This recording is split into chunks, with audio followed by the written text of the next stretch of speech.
Bonsoir à toutes et à tous. Merci de nous recevoir chez vous tout de suite. Le sommaire de votre édition d'information. Le principal titre de cette actualité, la pluie, le ciel ouvre ses vannes sur l'ensemble du territoire national, fait beaucoup de dégâts et cristallise toutes les attentions. Le Sénégal patauge et seuls les dégâts sortent de l'eau. Plusieurs maisons effondrées, 3 enfants décédés à Fatick, 2 personnes d'âge mûr ont péri à Touba.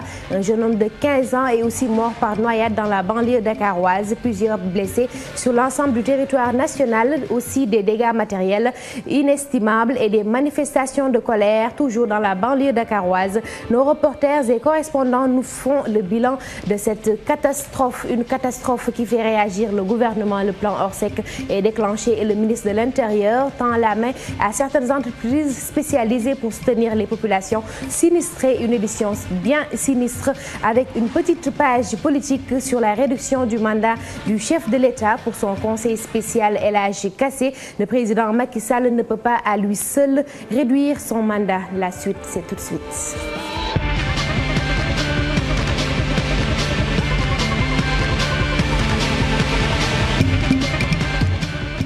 Bonsoir. D'abord, rendons-nous à Touba où la pluie a fait beaucoup de dégâts, de morts au minimum et des maisons effondrées. Pour faire face, le gouvernement annonce des mesures. Alors, Abdoulaye Fam, bonsoir.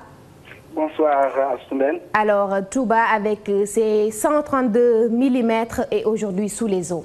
Tout à fait. C'est une grande désolation à Touba du fait des pluies diluviennes qui sont tombées la nuit du samedi à dimanche.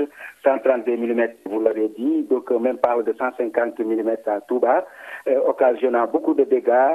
Le bilan est très lourd.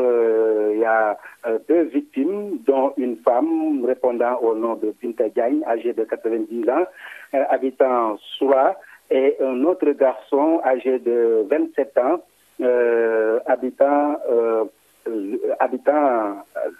Niari Pene, derrière les rails. Ce garçon, il est mort à la suite d'un effondrement du mur, et la dame, elle est morte par noyade dans sa chambre. Actuellement, la délégation ministérielle conduite par Oumar Gueye, ministre de l'assainissement et de l'hydraulique, est accompagné de Mor Ngom, ministre des Transports et des Infrastructures, et de son homologue de l'Arme des Forces armées, et Augustin Thune, sont actuellement à Touba pour constater de visu l'état des dégâts. Ils ont même survolé la ville de Touba par hélicoptère pour mieux apprécier l'ampleur des dégâts. Au moment où nous parlons à Soumel, la délégation ministérielle est sur le terrain et en attendant d'être reçue par le Khalife général des Mourides, mais auparavant, la délégation ministérielle a été reçue par le porte-parole du Khalife général des Mourides, c'est Cheikh Bass Abdou Khadre. Rien n'a encore filtré de cette visite parce qu'ils sont toujours sur le terrain. Et nous y reviendrons pour plus d'amples informations à soumettre. Abdoulaye? Oui. Des mesures ne sont pas encore annoncées? Bon, à part que ce matin, avec la réunion d'urgence présidée par le Premier ministre, on avait annoncé que Touba sera doté ou bien bénéficiera du plan Orsec qui a été déclenché par le gouvernement. Mais présentement, la délégation ministérielle, comme je vous l'ai dit, est sur le terrain pour constater de visu l'ampleur des dégâts. C'est après la visite de terrain que cette délégation sera reçue par le Khalife général des Mourides. C'est certainement au sortir de cette audience que des mesures seront annoncées. Merci beaucoup Abdoulaye Fam, correspondant du groupe Futur Média à Touba, et bon courage à toutes ces populations qui vivent à Touba. Et puis non loin de Touba, à Fatick, la pluie a aussi fait des dégâts, précisément à Djaoulé. 3 enfants ont été tués et leur maman gravement blessée suite à l'effondrement d'un pan du mur de leur maison familiale. Et pour faire face à tous ces dégâts occasionnés par la pluie de ce week-end, le gouvernement du Sénégal a déclenché le plan Orsec. Le plan Orsec, une annonce du ministre de l'Intérieur. Touba est la première étape de ce plan Orsec et Touba a été placée ville en état d'urgence. Et le ministre de l'Intérieur a invité les entreprises spécialisées dans la lutte contre les inondations à déployer leur matériel pour soutenir l'État afin de faciliter les choses aux sinistrés. Fatou Bintou Conté, Ibou Cissé était à la rencontre. Déclenchement du plan Orsec à partir de ce dimanche. À l'issue d'une réunion d'urgence à la primature sur les inondations, le gouvernement a décidé de lancer le plan d'organisation de secours. Plus de 156 mm en 2 heures de temps à Dakar, 136 mm et plus à Touba, et un peu partout au Sénégal, 90, 100. Et donc c'est une très forte pluie, à l'issue de laquelle M. le Président de la République ainsi que le Premier ministre, en rapport avec la responsabilité de déclencher le plan Orsec, le ministre de l'Intérieur vient donc d'obtenir l'autorisation de déclencher ce plan Orsec.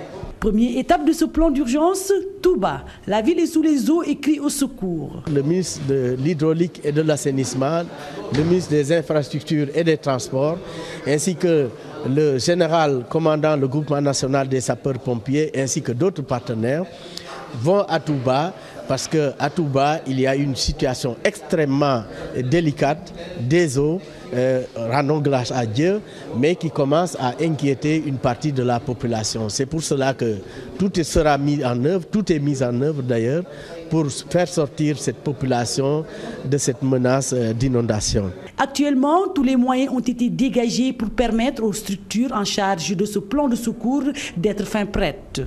Le ministre du Budget a été instruit en rapport avec la budgétisation de telles catastrophes, donc pour prendre en charge tous les besoins, de tant matériel que financier. À cet effet, le ministre de l'Intérieur invite les entreprises spécialisées dans ce domaine à déployer le matériel nécessaire de lutte contre les inondations. Je demande à l'ensemble des entreprises opérant au Sénégal de bien vouloir respecter les procédures en la matière et de ne pas exiger les décaissements par l'État par anticipation avant la mise en œuvre de tel ou tel matériel. Cela est du ressort de la loi et je pense qu'on n'en arrivera pas là. Je souhaiterais à ce que toute entreprise qui est sollicitée par le ministre de l'Intérieur ou tout autre ministre pour donner un matériel, qu'il puisse le faire, étant entendu que nous respecterons tous nos engagements. Rappelons que le chef de l'État Macky Sall avait annoncé lors de la fête de l'Aïd el-Fitr le déclenchement du plan Orsec pour venir en aide aux populations sinistrées.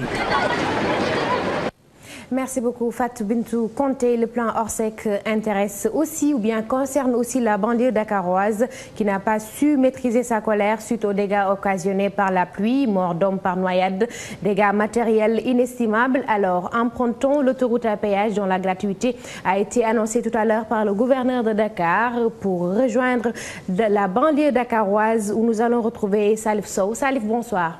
Bonsoir Astomben. Alors, la pluie et ses dégâts, sûrement la banlieue n'a pas été épargnée. Justement, un garçon même de 15 ans est mort par noyade à Soumbentioub. L'accident est survenu à Kermassar à hauteur de l'échangeur. Ces pluies exceptionnelles sont aussi à l'origine de la colère des jeunes de l'Ansar. Ceux-ci ont barré vers 15 h la nationale 1. Des dizaines et des dizaines de minutes durant, la gendarmerie donc est finalement intervenue.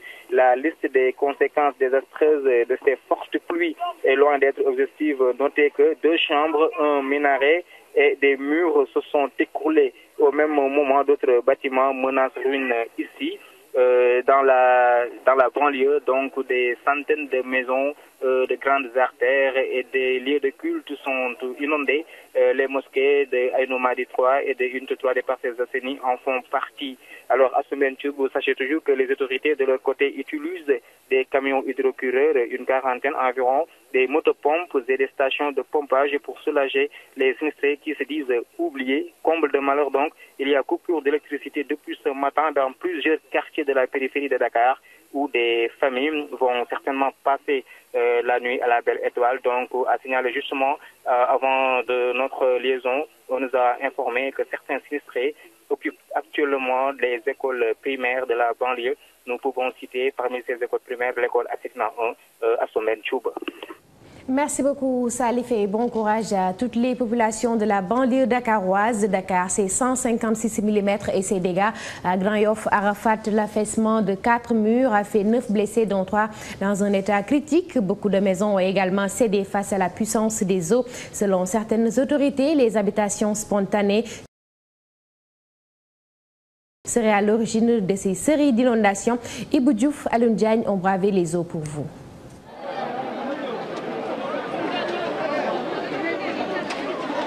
La situation est alarmante ici à Grand Yoff Arafat. Les intempéries du week-end n'ont pas fini de causer des dégâts.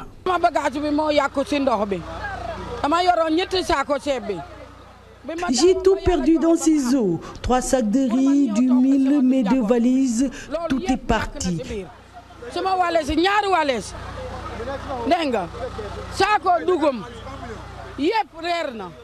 Ainsi que mes 150 000 francs, sans oublier mes ustensiles de cuisine. C'est vraiment difficile.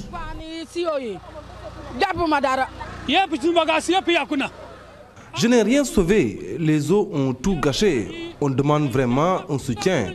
Je me demande où mes enfants vont passer la nuit aujourd'hui. Le groupement des sapeurs-pompiers et la Croix-Rouge se sont déplacés sur les lieux pour constater l'ampleur de la catastrophe. Des maisons qui sont inondées avec des victimes, à l'intérieur des bâtiments. Au total, il y avait 36 sinistrés et 9 blessés, dont 3 blessés graves. Après, on les a évacués à l'hôpital des Grands Yoff. Beaucoup de dégâts matériels, et il y avait des murs, 4 murs qui sont tombés et 9 maisons, 9 chambres en bragement qui sont affaissées. À Grand Yoff Arafat, les conditions de vie et d'habitation sont parfois déplorables, une situation qui ne date pas d'aujourd'hui. C'est l'habitation spontanée qui a amené tout cela. Aujourd'hui, je peux dire que c'est quasiment impossible de venir à bout de ces problèmes. À chaque fois qu'il y a inondation, effectivement, on ne peut que constater les dégâts, essayer de soulager les populations. Mais vraiment, c'est déplorable, on ne peut pas faire beaucoup de choses. Grand Yoff Arafat n'est pas épargné par les intempéries, un vrai spectre de ruines et de désolation. Il faudra encore du temps, et beaucoup de temps, pour tout remettre en ordre.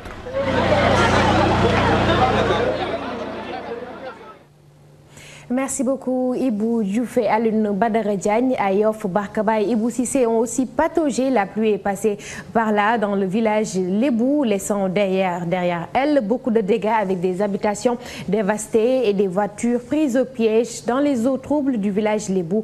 Barkaba et Ibou Cissé. Au propre comme au figuré, ces habitants de Yoff essaient de sauver les meubles. C'est peu de dire que les pluies torrentielles qui se sont abattues hier dans la capitale ont fait des dégâts, à l'image du poste de santé Philippe Maguilène Senghor, complètement inondé.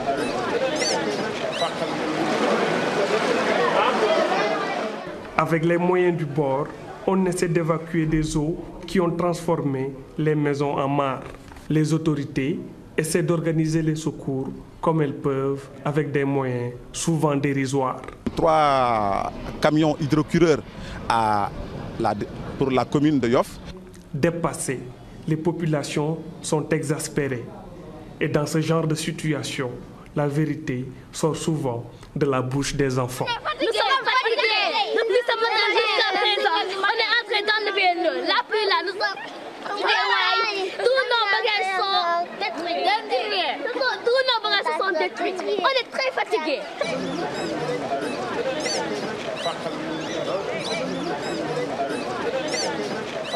À l'image de cette voiture coincée sous les eaux, les habitants de Yoff, avec les pluies diluviennes qui se sont abattues hier sur la capitale, ont l'impression d'être pris au piège. Le directeur de l'information, Barka, va bien outillé rien que pour vous ramener le meilleur de l'information. Et l'information, ça se poursuit sur la télévision Futur Média. Et puis nous allons aux HLM Grand Yoff. Les HLM Grand Yoff aussi sous les eaux. La construction d'une rue et une mauvaise canalisation serait à l'origine de leur calvaire. Les populations demandent une bonne canalisation pour éviter le pire. En toile et saut à la main, suivons Abdoul Aziz Ndiaye, Ibou Diouf et Alioune Badara Diagne.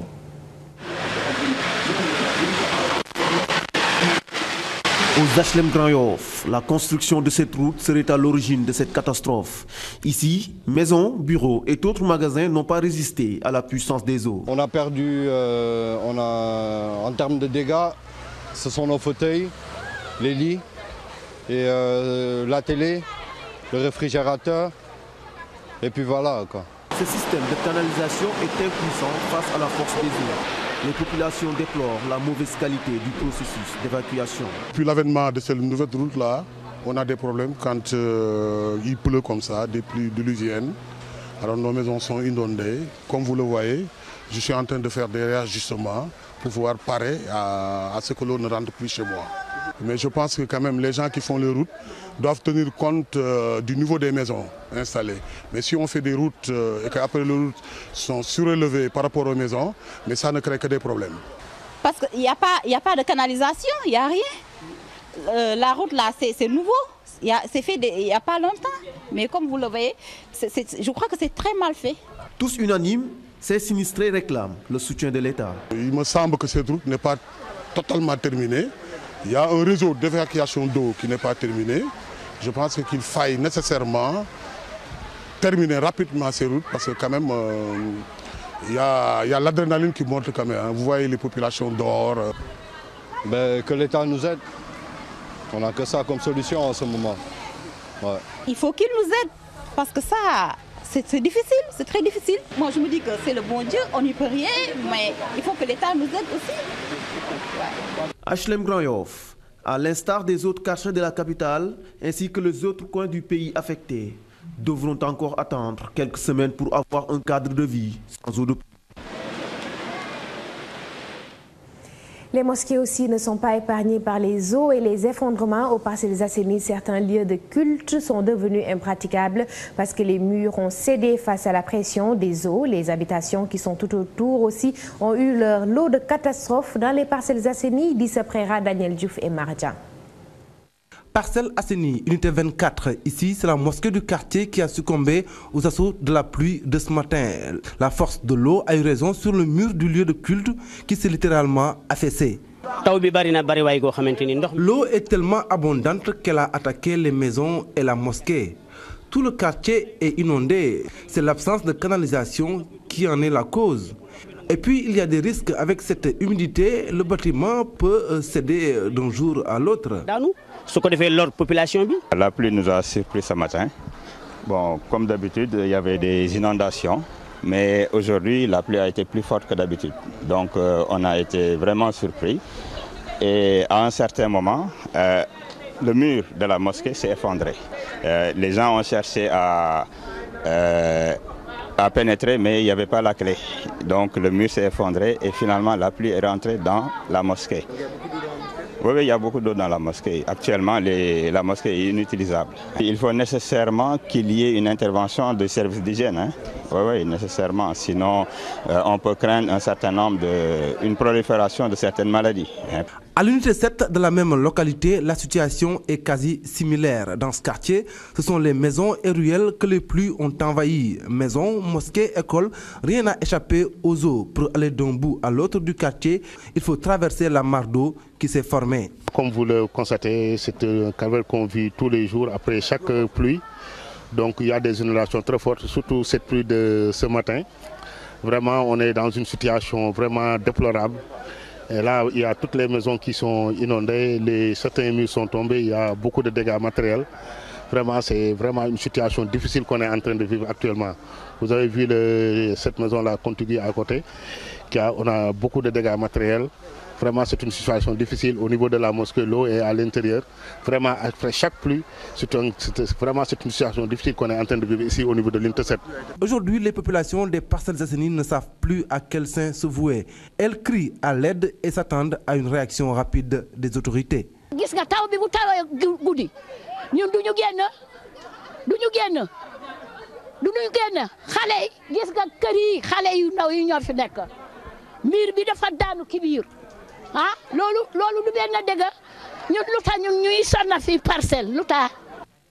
Et nous fermons la page inondation à côté de la pluie. Une autre actualité, celle politique, pour parler de la réduction du mandat du chef de l'État pour le conseil spécial du président de la République. Le chef de l'État ne peut pas personnellement réduire son mandat. Et au sujet du Sénat, El Hadji Kassé déclare que des réformes sont en vue et elles concerneraient le mode de désignation des membres du Sénat. El Hadji Kassé était l'invité de l'émission Remue Ménage d'Alassane Samba Diop. Même pas le pouvoir de réduire son mandat comme il veut le faire, de 7 à 5 ans. Mais ça va être soumis à l'Assemblée nationale, au Parlement ou à un référendum, mais qui permettent de mettre cette mesure-là en œuvre. Donc le Sénat est là, premièrement. Deuxièmement, le président est conscient du fait qu'il faut une large concertation sur le Sénat. Et il va le faire. Il va faire une large concertation au-delà du Sénat sur notre constitution, sur nos institutions, pour les rendre beaucoup plus aptes à se hisser à la hauteur de nos ambitions de développement. Des sénateurs, sur le mode, d'abord, je vais vous donner une information. Est-ce que tu sais qu'au Canada, le Premier ministre nomme tous les sénateurs? Il n'y a pas d'élection sénatoriale. C'est le Premier ministre qui nomme à vie tous les sénateurs, sans exception. Alors, donc il faut faire très attention sur ce débat-là. Maintenant, dès lors que nous avons opté pour l'élection d'une partie, il est plus démocratique de faire en sorte que la grande majorité soit élue et les autres nommés par les. Mais est-ce qu'on va vers cette réforme ou pas? Certainement. Certainement.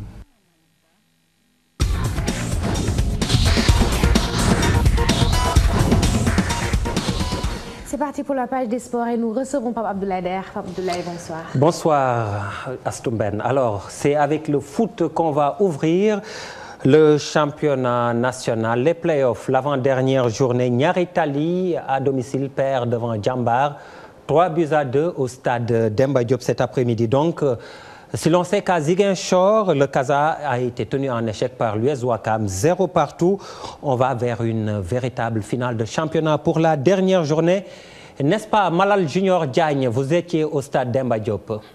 Et j'ai assisté à une très belle rencontre de football Abdoulaye Der entre Jambar et Niary Tally. Les protégés de Boubacar Gadiaga ont gagné par 3-2 l'équipe de Niary Tally. Il faut le dire qu'ils ont marqué début matinaux à la première minute d'abord par Afan Daffé, ensuite à la 3e minute de jeu par Ousseynou Ndiaye. Et ces deux buts donc ont permis à l'équipe de Jambar d'aller à la pause avec l'avance de 2-0. En seconde période, Abdoulaye Ndiaye a reconduit une équipe qui a été repositionnée. Du coup, Niary Tally était revenu à la danse au niveau de la 70e minute de jeu en réduisant le score. Mais malheureusement pour les Galactiques, les jeunes de Mour ont pu marquer un 3e but qui leur a permis donc de gagner ces 3 points. Avec cette victoire et le match nul du Casa Sport à Ziguinchor, Jambar est virtuel champion du Sénégal. Mais il va falloir tout mettre en œuvre afin de glaner ne serait-ce qu'un point le week-end prochain face au Casa Sport à domicile à Mbour. Le Casa fera le déplacement pour venir battre l'équipe de Jambar. Jambar n'aura qu'à se défendre et chercher à obtenir un point pour devenir champion du Sénégal après avoir été champion de Ligue 2 et après avoir été également l'une des équipes qui produit le plus beau football de notre championnat national cette année, Abdoulaye Der. Merci pour toutes ces informations. Malal Junior Diagne en direct dans cette édition, toujours avec le football. La finale du championnat national de foot féminin a été finalement reportée à cause des fortes pluies. Le stade Alassane Djigo était impraticable cet après-midi. Donc, finale reportée au 1er septembre prochain entre les Sirènes et les Aigles de la Médina. Toujours avec le football en France, cette fois-ci, en ce moment même, la fin de la 3e journée. Le PSG joue contre Bordeaux. On joue la 2e mi-temps et 0 partout entre ces deux formations. Un peu plus tôt, Marseille a battu Montpellier, le champion en titre, 1-0 pour l'OM. Saint-Étienne 4, Brest 0 au classement. Marseille est leader avec 9 points. Lyon, Valenciennes, Toulouse compte 7 points. En Angleterre, la 2e journée avec Manchester City et Liverpool qui font match nul 2 partout. Stoke City, Arsenal 0 partout. Manchester United a battu hier Fulham par 3-2. Chelsea 2, Newcastle de Dembaba et Papis Demba Cissé 0 au classement. Swansea, Chelsea et Everton sont leaders avec 6 points. Pour l'Allemagne, le Bayern et Dortmund ont gagné à l'occasion de cette première journée et trônent donc en tête. En Italie, pour le premier tour du Calcio, la Juve a battu Parme hier 2-0. Le Milan AC a été battu à domicile par la Sampdoria de Gênes 1-0. En ce moment même, l'Inter de Milan en déplacement mène par 2-0 devant Pescara en Espagne la 2e journée avec le Real de Madrid qui mène à la mi-temps 1-0 devant Getafe. Un peu plus tôt cet après-midi, donc, Osasuna a été battu par le FC Barcelone 2-1. Un doublé de Lionel Messi. On passe au handball avec les finales du championnat chez les hommes et les garçons. Du côté des hommes, le Jaraaf s'est adjugé le titre devant l'ASFA, alors que du côté des dames, les Saltigués ont été sacrés face au Duc 25-22. C'était ce samedi à Iba Mar Diop. Cheikh Tal, le coach des Saltigués, estime que son équipe a réussi une saison pleine. Très bon match. L'équipe du Saltigué, d'abord, je félicite l'équipe du Saltigué.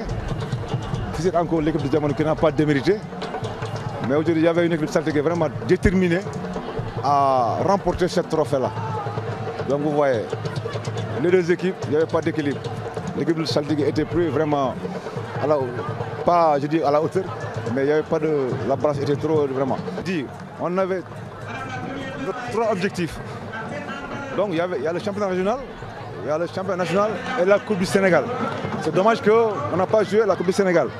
Donc on est champion régional, on jouait cet après-midi le championnat national. Donc pratiquement j'ai dit qu'on a fait le grand chelem. Donc c'est la Coupe du Sénégal, c'est dommage qu'on n'a pas la Coupe du Sénégal. On parle de basket à présent avec le Sénégal champion d'Afrique des moins de 18 ans.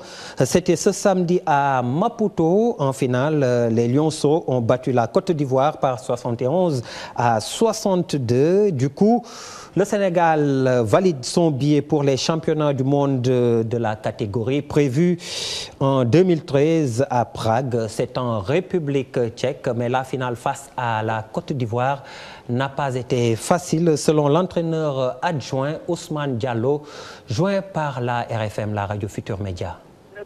Ils ont une très belle équipe, très rodée, très mûre. Donc, si vous voyez qu'ils ont sorti le champion d'Afrique en titre en demi-finale, une équipe qui a fait 6 mois de préparation en Europe, donc c'est parce que Côte d'Ivoire, c'est une équipe solide. Donc même nous, en match de poule, difficilement par 7 points, mais aujourd'hui, par rapport au final, c'était une autre contexte. Et le Côte d'Ivoire a dirigé tout le match, du début jusqu'au 4e quart-temps. À 4 dernières minutes, ils étaient devant. Non, à 3 minutes, on est passé devant. Donc, on a pu gérer le moment décisif pour gagner. C'était une belle finale. Le Côte d'Ivoire n'a pas démérité. Le niveau était très bon, c'est ça qui est le plus important par rapport au champion d'Afrique. Il y a eu un très bon niveau et c'était normal parce que c'était cet élément d'Ousmane Diallo, le coach adjoint des Lionceaux, joint à Maputo, je le rappelle, par la RFM. Cet élément met fin donc à cette page des sports à Souben. Merci beaucoup, Abdoulaye Der. C'est aussi la fin de cette édition d'information et nous vous laissons avec ces images tristes qui interpellent tout un chacun. Le bon Dieu a ouvert ses vannes, mais quand même, il reste miséricordieux. Bon courage à toutes ces victimes des inondations. Le groupe Futur Média est de tout cœur avec vous. Bon courage et c'est toujours un plaisir de vous servir. Bonsoir.